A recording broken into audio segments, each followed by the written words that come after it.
It is now Sunday and it's already 10 o'clock, but it's raining. It's been raining. I think the whole week it's gonna rain and it's cold today. Luto tayo ng pancake kasi si Bebe ay nagre-request. So, ito, na-mix ko na ang ating ube pancake. Kaya lang guys, yung ating ube pancake ay hindi pwede lagyan ng itlog.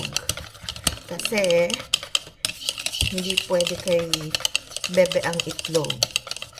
So, try natin kung anong kakalabasan ba nitong ube pancake mix. Ang ginamit ko pala dito is ito, nabili namin sa Asian store. So, hindi ko alam kung I don't know kung okay ba siya ng walang egg. Pero, let's try. Kasi no choice tayo, kundi no egg talaga.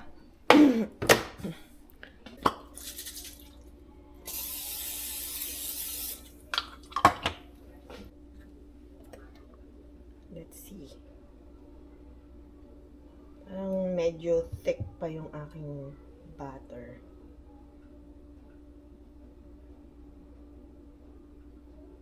Takot ako dagdagan pa ng water kasi baka tawag ba dito? Baka masyado siyang maging watery. Nalagay ko na lahat ng pancake mix. Wala masyadong mga ganap kasi nga umuulan. Gusto ko sana mamalengke kaya lang hindi ko pa rin alam kung anong lulutuin ko, 'di ba? Okay naman siya. Baliktarin natin. Mukha naman siya pancake.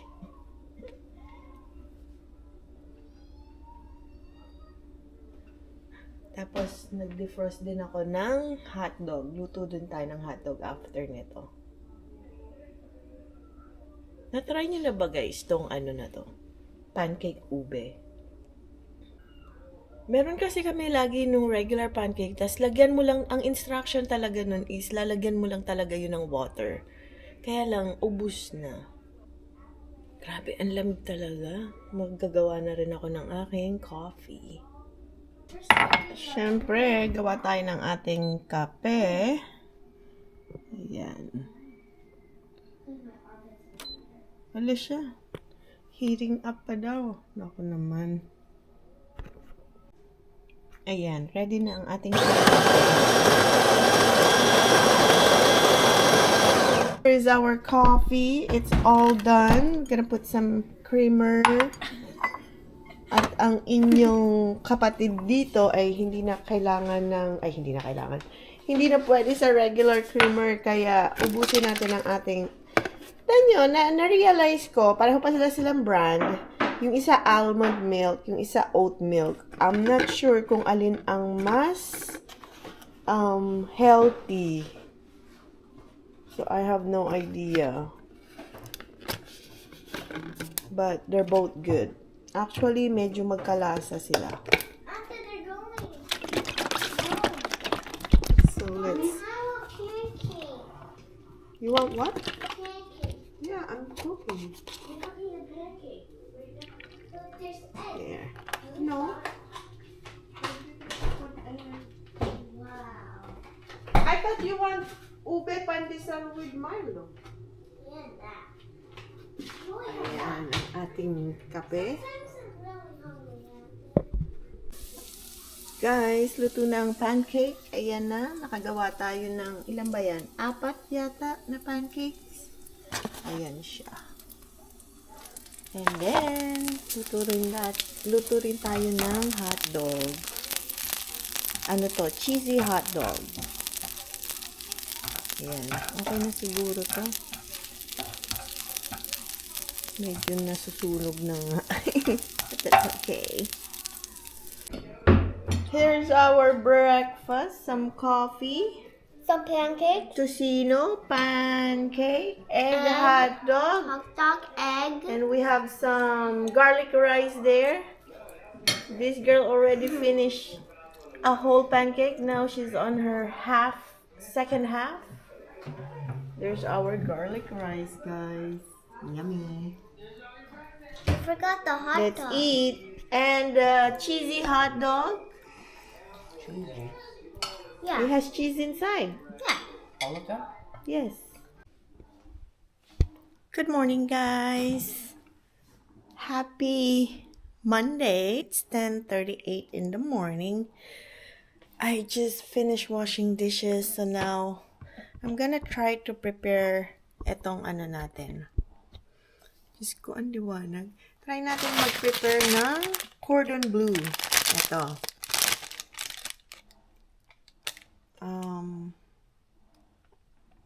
I-bake lang natin. Mag-preheat tayo ng, sabi, 375. So, preheat na natin ang ating oven kasi magluto ako ng 3 pieces nito ngayon.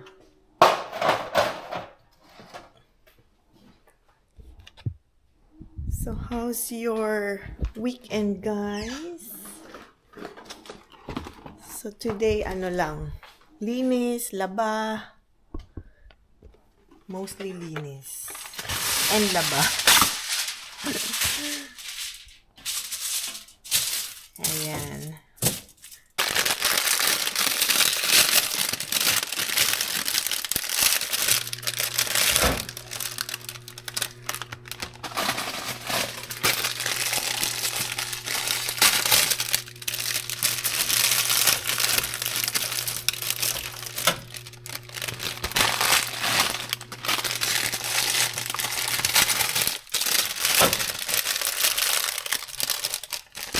Ay, teka. Hindi ko pala natingnan kung gaano katagal ko siya i-bake. Ito, ano ba sabi niya? 46 minutes. So, do not microwave daw. Preheat 375. Oh, mga 46 minutes pala siyang i-bake. So, ayan. Nag-preheat na ang ating oven. Antayin na lang natin. And then, I'm gonna eat my breakfast. O, diba? Breakfast, pero tanghali na. So, meron na tayong coffee and some guava cheese roll. I don't know. Basta yan siya. Sarap. Tapos yung ating ininit na kape kanina pa. Lumamig na. So, ininit ko ulit. So, kain tayo. Turn on ko nga yung ilaw kasi madilim kayo, guys. Ayan. Turn on natin ang ating ilaw. And let's eat.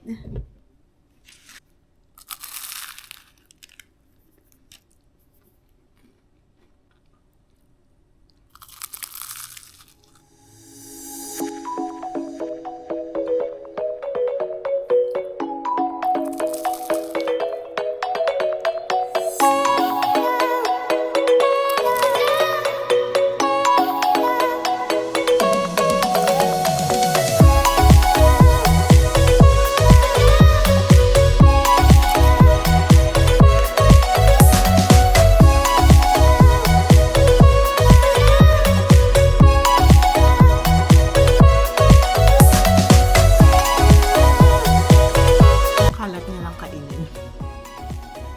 Pero masarap. Hindi siya talagang super guava flavor. More on sweetness lang yung malasahan niya. Tsaka yung cheese. Ewan ko anong cheese to. Pero masarap.